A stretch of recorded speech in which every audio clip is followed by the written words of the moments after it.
Welcome to Cyber Shorts, a LinkedIn series brought to you by SecureWorks, where we talk about snappy, short, trending cybersecurity topics. Today, I'm excited to welcome Rafe Pilling back with us. He's our Director of Intelligence for our Counter Threat Unit. Today, Rafe is going to talk about some exciting news that broke yesterday afternoon. It was a big day for law enforcement as they took down one of the most prolific ransomware activist groups called LockBit. In fact, the Commission of Security Establishment claims that LockBit is responsible for close to 44% of all global ransomware attacks. Rafe, to go ahead and get started, why don't you talk to us a little bit more about LockBit and the activities that happened yesterday? Thanks, Stacey. Good to be back on Cyber Shorts. So LockBit has been in operation since 2019. And during that time, they've attacked thousands of organizations, stolen millions in ransom payments, and caused billions of dollars in losses around the world, particularly in the US and the UK. Ransomware is a highly competitive and cutthroat marketplace. LockBit rose to prominence by being one of the most prolific ransomware operators. It approached ransomware as a global business opportunity and aligned its operations accordingly. For example, scaling its operations through affiliates at a rate that simply dwarfed other operations. And to put today's takedown into context, based on leak site data, LockBit had a 25% share of the ransomware market. Their nearest rival, Black Cat, had around 8.5%, and after that, it really starts to fragment. But LockBit dwarfed all the other groups, and today's action is highly significant as a result. So, Rafe, I think there's an important part of that in terms of how LockBit really operated with their affiliate groups. So by having this takedown, what is the impact for the core group as well as their affiliates? That's right. So one of the key success factors of LockBit was the affiliate pool that it created around itself. So LockBit operates or works with over 100 affiliates, and those affiliates are independent groups or perhaps individuals that conduct the intrusions, they steal the data, and they encrypt systems using tools provided by LockBit. LockBit also provides services that they could use to negotiate with victims and the leak sites through which data could be leaked if a ransom wasn't paid. So the law enforcement operation has taken control of LockBit's primary administration environment. All of those LockBit services have been seized. Encryption keys have been seized and may aid victims in recovering data. Infrastructure supporting the StealBit tool, which was a data exfiltration tool provided by LockBit, or data exfiltration service, based in 3 different countries, has been seized, and 28 servers belonging to LockBit affiliates have also been taken down.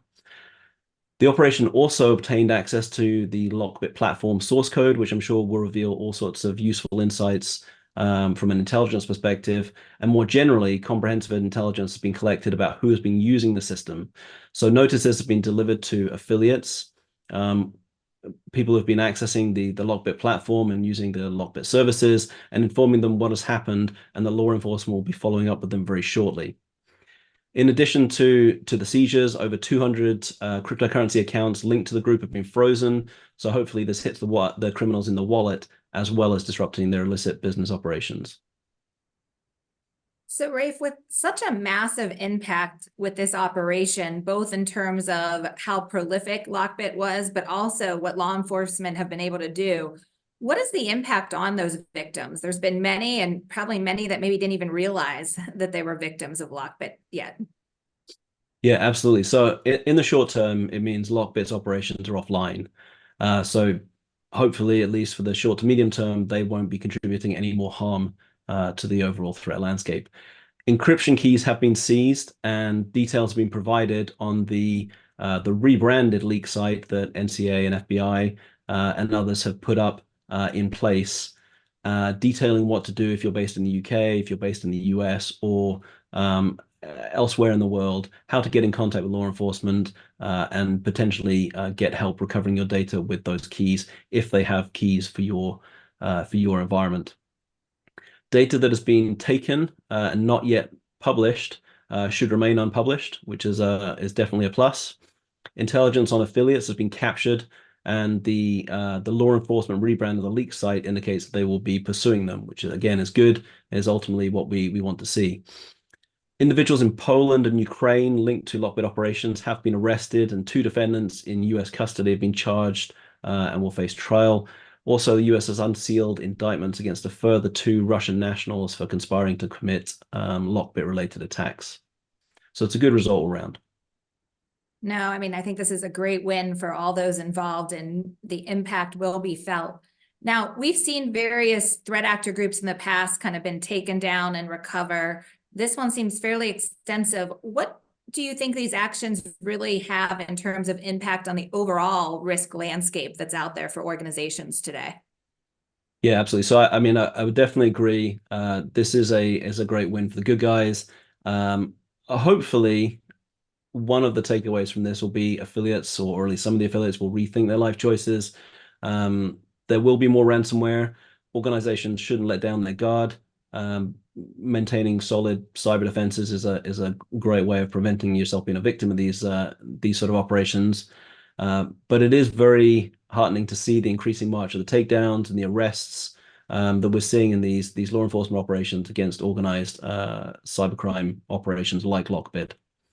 LockBit's affiliates have demonstrated fairly sort of fickle allegiances in the past, but it's likely that some of them will just transition to other existing ransomware providers. Although I guess everybody's also going to be trying to guess who's going to be next on the law enforcement list for a takedown. So yeah, hopefully these individuals will think about doing something else with their lives rather than causing the misery that they're doing.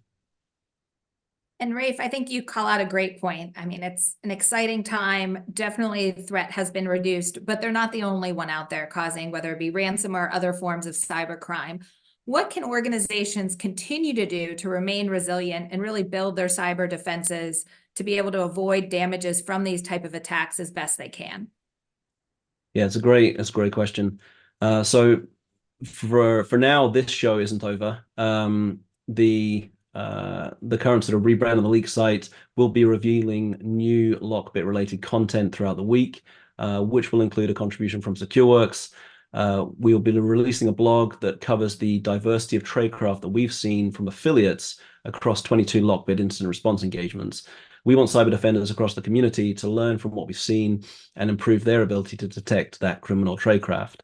Obviously, we build that intelligence and the resulting detections into the SecureWorks Taegis platform and our sort of countermeasures for endpoint and network.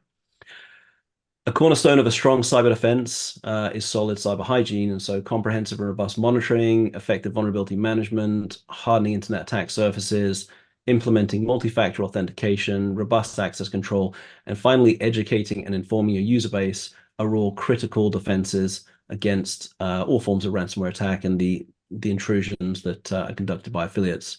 And we really want to sort of emphasize the social engineering aspects of that. There are some other threat groups out there that have been conducting various forms of fraud and ransomware attacks that have really sort of doubled down on the social engineering aspects of that. So making sure users are aware of what suspicious activity looks like from email, from telephone calls, from messenger platforms, from social media, and give them a way to report that to your internal security teams. Really, really important. Well, thank you, Ray, for this information and that really practical advice on how organizations can help keep themselves safe. If you're interested in learning more, specifically on some of the tactics Rafe talked about, feel free to visit secureworks.com and check out our blog where Rafe and many of his team have written various blogs around these topics and how to keep safe. Similarly, if you are looking for building your cyber resilience programs, if you are in need of help from an incident response service, SecureWorks is here. Thank you, Rafe, and I look forward to hosting our next Cyber Short. Thanks, Stacey. Great to talk to you.